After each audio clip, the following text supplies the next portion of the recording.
Hello, my friends, and welcome back. Today I will include a few articles in this video because they're really short articles, and I thought that maybe I can do it like this. Maybe it's going to be a longer video, we'll find out, but nevertheless, let's jump into it. The first article is from Reuters from May 23rd, 2024, and it's titled Moscow Not Sure If Needs Resumed ties with West, will work on ties with China, Lavrov. So Russia's foreign minister said on Monday that Moscow would not consider offers from the West to re-establish ties and determine whether this is needed, but will focus on developing relationships with China. Sergei Lavrov, in a question and answer session at an event in Moscow, said Western countries has espoused Russophobia since Russia launched its incursion into Ukraine, described by Moscow as a special operation. So, uh, I'm quoting Lavrov, if they, the West, want to offer something in terms of resuming relations, then we will seriously consider whether we will need it or not, Lavrov said, according to a transcript. And we says here we must cease being dependent in any way on supplies of absolutely and everything from the West for ensuring the development of critically important sectors for securities, the economy, or our homeland social sphere. Now that the West has taken a dictator's position, our economic ties with China will grow even faster. In addition to direct revenue for the state budget, this is a chance to develop Russia's Far East and Eastern Siberia. So they're done with Europeans. They should have been done for a long time, but nevertheless, they know better.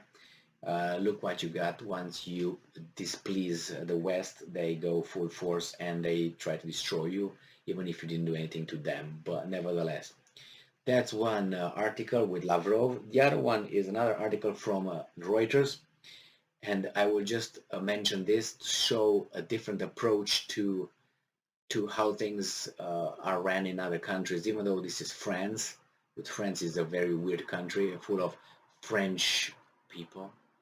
And we have here this from Reuters from May 23rd, 2022. And it says newly appointed French minister refuses to resign after rape accusations. And this is his reasoning. And please pay attention. This would not fly here, or should, because it's still a state of law. The law abiding whatever citizens should abide by the law of the country. A Roman law still part of it, right?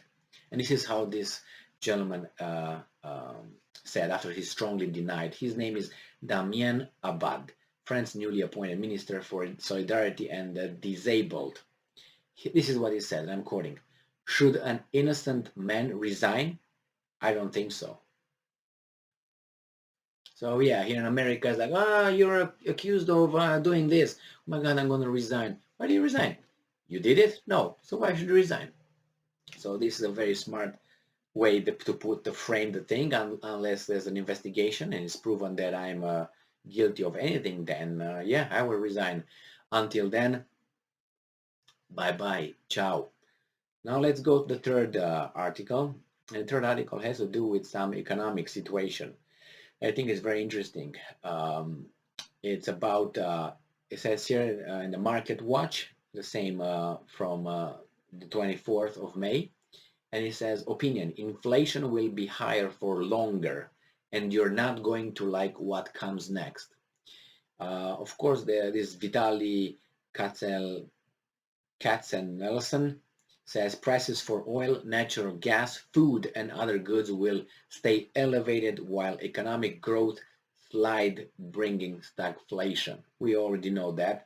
But the last part of this, he says oil thing, and then it says natural gas, and it says food, and then interest rates, and the supply chain problems. And the last one that he mentioned is deglobalization. So those guys kind of lost their goal. They push for globalization where everybody depends on everybody. Now you see what happens when the world order is not orderly. You get a disruption in everything. So It says here, finally the war in Ukraine has accelerated deglobalization. Globalization was a great uh, deflationary tsunami. The pandemic exposed the fragility of our um, vaunted just-in-time inventory of global supply system.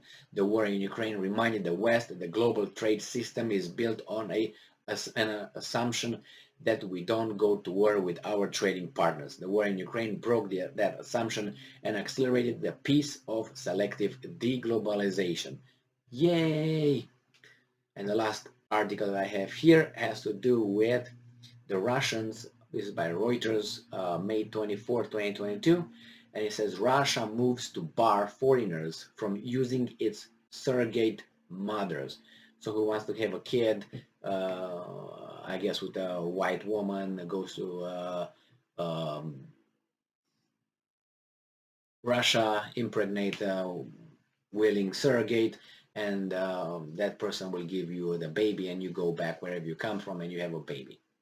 And that's Ukraine. And it says here, paid surrogacy is legal in Russia, but the practice has been criticized by religious groups for commercializing the birth of children. So Russia lawmakers voted on Tuesday to bar foreigners from using the services of Russian surrogate mothers as Moscow's relations with Western countries continue to sour over its war in Ukraine. And we have here at the end, it says here, at the moment, said Vasily Piskaryov, a lawmaker from the ruling United Russia Party, we cannot follow the fate of one single baby. And he said this is very interesting. He also said, we don't know who their parents are, their so-called mom and dad, and why they are purchasing a baby. He said some 40,000 babies born to surrogate mothers in Russia had left the country to be raised by foreigners. And then, it's important, why should we spend our funds on resolving the democratic problems of other countries? Yeah, so I see that a very good point, and I'm telling you why. The Western countries have they push different values nowadays, so they can use those values to give birth to children. You know exactly what I mean. So yeah, this lifestyle that in the Western countries called lifestyle nowadays, and all those changes occurring in children, adults, and so on, they could have children. Yeah, because now we have a birth person. We don't have mothers here, kind of is. Anyway, so they could implement here, or maybe we're just gonna here go extinct while other countries will survive. And there are other continents that are very proficient in having kids, even though they're very poor. It's very unbelievable. And rich countries or wealthy countries don't even have enough kids for have a increase in don't grow. They have to import immigrants to have a I can't remember the population growth and so on. Anyway, it's good. Some countries will remain as they are, like Russia, and some countries will come like United States, or will wane away like United States, or will just mix with the whole world and become one something, something like that. And like Brazil, for instance. And Russia will stay Russian, or Serbia will stay Serbian, and Hungary will stay Hungary. And you have a few countries that would be, I don't know, as they used to be. Thank you very much for being with me again today. Stay strong, stay smart, look for the truth, and be just.